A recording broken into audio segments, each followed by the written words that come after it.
Flight. "Oh, no," May Moonstorm says, leaning her large body on a vine-covered boulder. "You shouldn't marry a fae."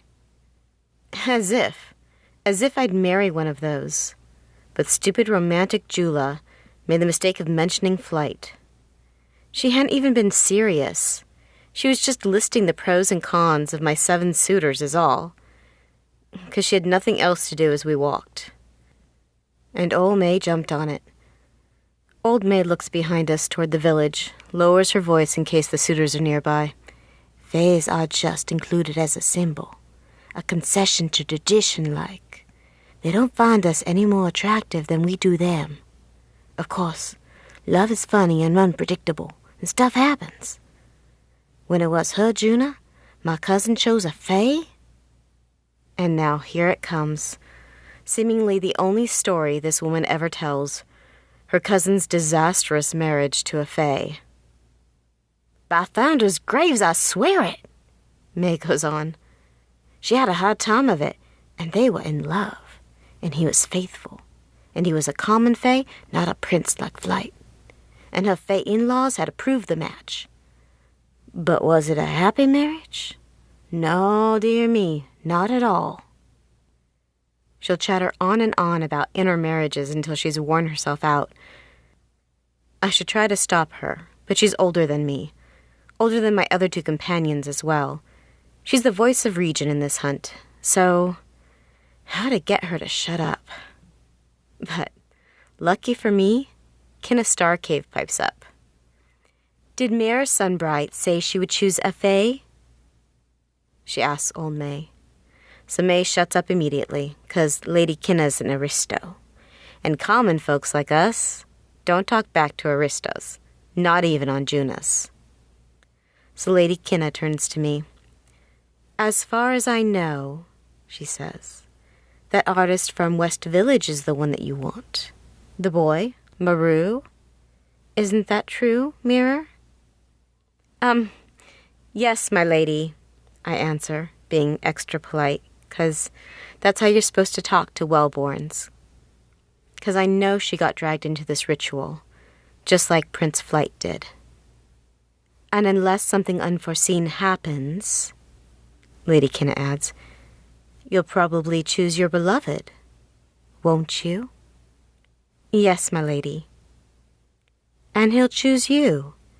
So in 7 days, we'll all be in our beds and you'll be married." She gestures to May to rise from the boulder, smiles wearily, then continues deeper into the woods. "And that won't be Prince Flight." But I'm tired and achy. The sun's streaming down, and the heavy tall boots, gloves, and headscarf are making me sweat. I'm probably not the only one feeling the burden of all this excess clothing. But we've got to wear them now that we're in dense woods. A Katak bite is painful, often deadly. I tug at my sweaty head wrap, but I don't remove it. Kataks love aiming at the head. "Are you coming?" Lady Kinna asks.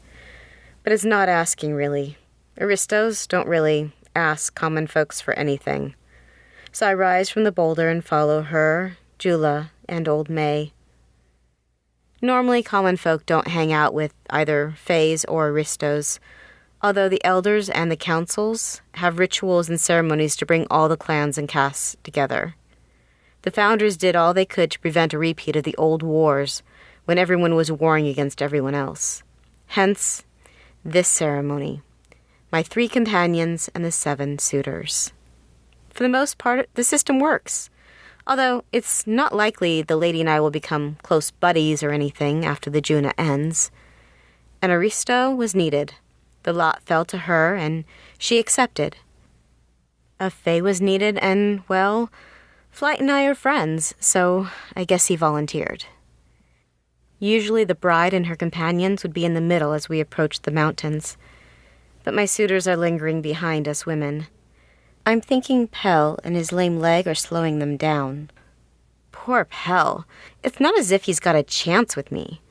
But maybe he's clinging to some desperate hope that I'll see his heart. We've been friends since childhood. after Katak made him fall and he had to stay in bed through fall and winter. I visited him every day. Unlike the others who feared a Katak might have entered him, he got to like me after that.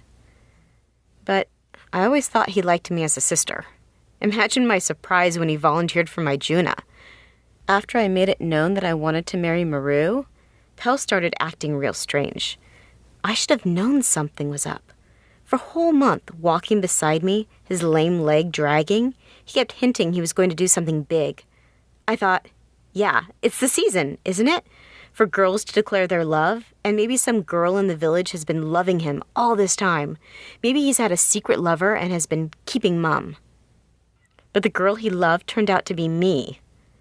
And when I walked to the village to see who had asked for me, by Founder's grave, there he was looking down at the ground, all shy and triumphant at the same time.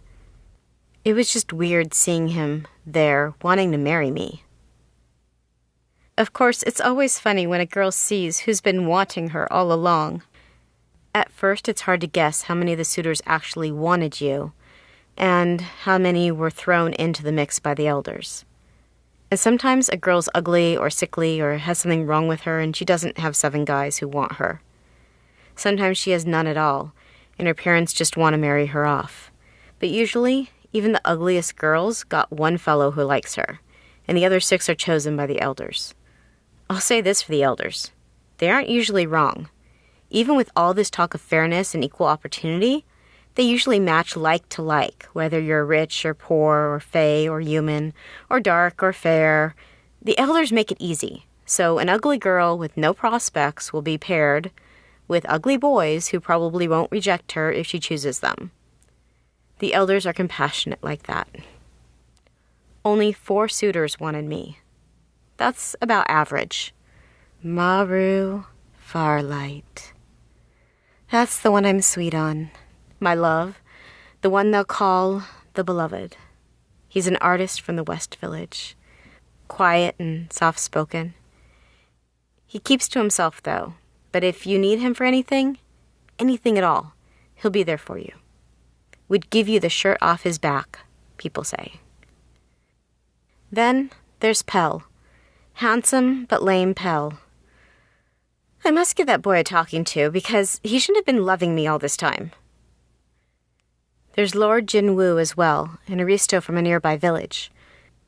I often nod to him when I see him, because my cottage is on the edge of town, and sometimes when I'm foraging for food, I somehow end up near Jinwoo's farm. Founder's Graves. It's more than a farm. He owns more than half of this island and half of 13 other islands. He's the bastard son of a dead aristo and a merchant's daughter. Folks say the reason Jinwoo's family got so rich and Jinwoo and his siblings are so beautiful is because of a Fae ancestor. Faes make their human families rich, and I guess it didn't hurt that Jinwoo's was one of the few sojourner families who owned slaves. Imagine how my mouth dropped when I saw him standing in the village square among the 7 suitors. Who would have thought he'd been wanting me all this time? He's got the slanted crescent eyes of the sojourners and is 10 years older than me. That makes him about 27. I think he and Lady Kinna would make a good pair, although she's probably a good 10 years older than he is.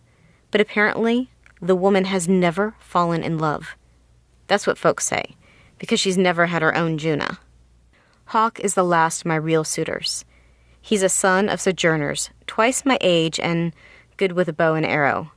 He's a normal, common man. A merchant who gives me baskets and baskets of food from time to time. I can't say I like him, but I can't say I dislike him either. I suppose if I married him, I wouldn't starve. As for the ones chosen by the elders, Prince Flight, a Fae prince from the Western Forest. Luca, May's youngest grandson. He's 16, I think. May's been saying she wants him to learn how to handle Katox, and there's no better teacher than Flight. The last is Sangun, whose ancestors were both slaves and sojourners. Nothing much to say about him except that he's poorer than dirt. As poor as I am, so marrying him wouldn't help my life any. As for the bride's companions, the elders pulled in Lady Kinna to represent the Ristos, Jula as my age companion, and May, 'cause May's older and age is honored throughout all the clans. In the twilight, Jula and I set pots to boil on a fire. We get the water from the lake, traveling through the brush by ourselves. I wasn't afraid, because Katoks usually avoid places where water fays are bathing and splashing about. Lady Kinna and Old May stayed behind cutting up leaves, gourds, and potatoes to make a pottage. After I set the pot to boil, I walk over to Maru's blanket to make sure he's comfortable. The suitors are at different posts around the clearing, building jaloki nets to catch Katok should any attack. There's a lot of friendly banter from those who are talkers. The only one not hanging jaloki is Flight, because like all fays, he's got to be perching above somewhere observing us humans. He's making fireballs with his hands and throwing them to his hawk. Seriously, it's like fays never grow up. I lie on Maru's bed to test how comfortable it is. I can feel every pebble and rock underneath the blanket. There's an especially hard lump of clay near where he'll put his feet. I roll the blanket over and find a rock and start pounding at the lump. After about 90 or 100 strikes, it gives way. I do this with all the other lumps, and when I lie on the blanket again, the ground feels 1,000-fold more comfortable. As I'm lying there, Hawk and Maru approach. "You're a good worker," Hawk says. I smile, but I think, is that why you want me to marry you? To turn me into a slave wife? Because no one has it harder than merchant wives. He nods, taps my head, then walks over to his campsite. Maru sits beside me on his blanket. "Comfy," he says. "How'd you do it?" "I broke up the clumps," I tell him. "I did that too," he says, "but that didn't work." "You should have tried longer and harder," I tell him. He shrugs and looks over the jaloki, which is being prayed over by those who believe in God or the gods.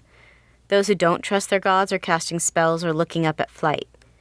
I know 1 or 2 people usually get killed in these hunts, but I'm hoping everyone here will return to the village safely. I rise to leave and catch sight of a bundle of yarrow plants beside Maru's bed. "And what's this about?" I ask. "Didn't you hear what the elders said? Katoks seek out yarrow." "Exactly," he says. "That's why I picked them, to bait them." "But the elders said yarrow would lead them to us. Don't you understand? By bringing yarrow inside the camp, you're leading the Katoks to us." "Ah," he says, leaning back on his blanket. "You worry too much. Isn't your fae friend here?" Even so, I gather the yarrow and throw them far into the woods beyond the clearing. He makes me so